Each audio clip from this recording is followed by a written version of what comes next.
Hello there friends and welcome to this video. Today we will talk about what is a good diabetic friendly dinner. And I'm still sorry for my voice, still not the best, but I hope you manage, and maybe that has a nice base to it. So maybe we can start with what is a bad diabetic dinner. And that is a dinner that really spikes your blood sugar, and it's not healthy, and you get hungry 2 hours later. So that is really what I want to avoid. And especially if I have the combination of something fried, something with a lot of carbohydrates, this really makes my blood sugar go crazy.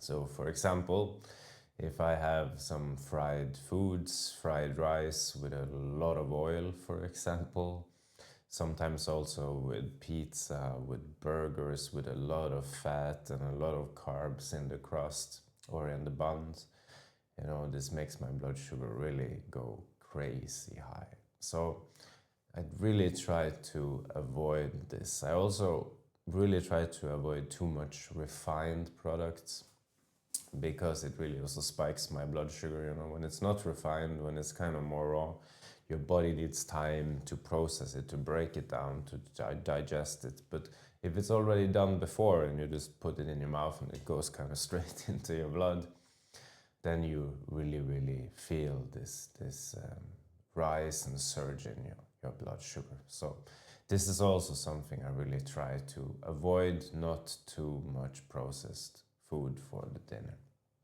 So 3 good things here to think about, like especially, fried stuff, but the combination of a lot of carbs and fried stuff is maybe even worse.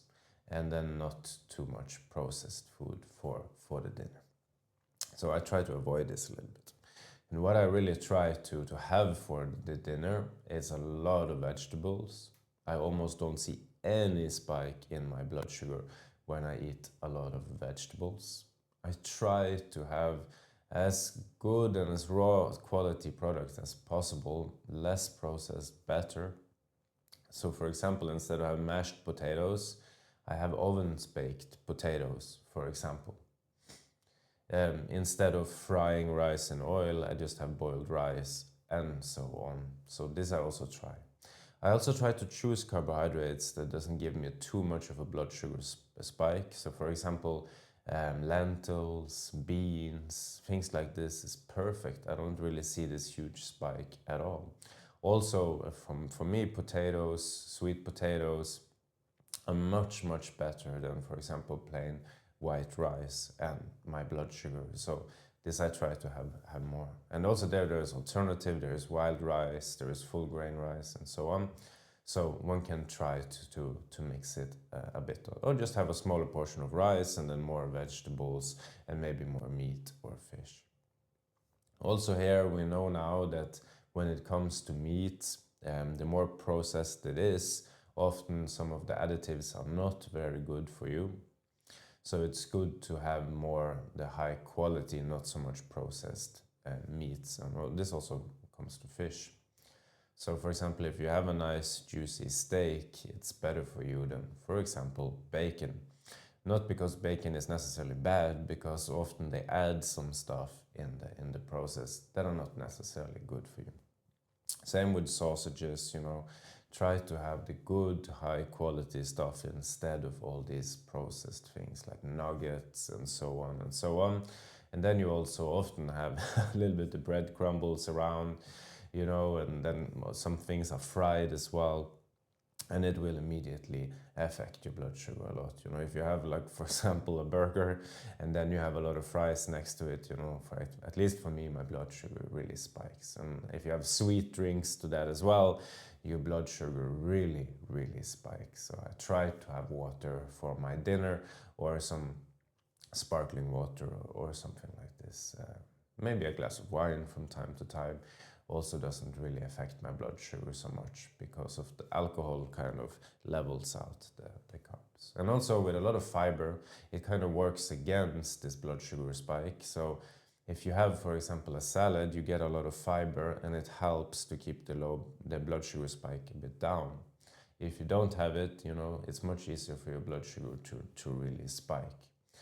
So often I think about this a little bit in this classical way, like a third of the plate is for meat or fish, third of the plate is for some carbohydrates that are not refined, or maybe they are more whole, like a whole potato or some oven-baked potatoes.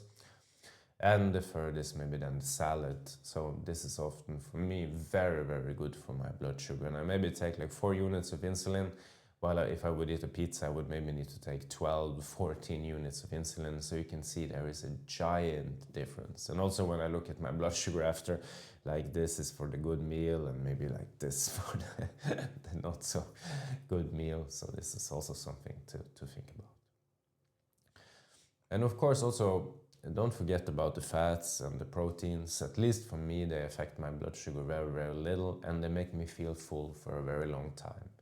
So if I have a more low carb type of dinner, at least for me, that works clearly the best. So for example, if I have a nice piece of steak and then next to it I have a nice salad with maybe a little bit of fruit or some beans in it or something like this, you know, it's kind of the perfect meal. It really affects my blood sugar almost nothing at all.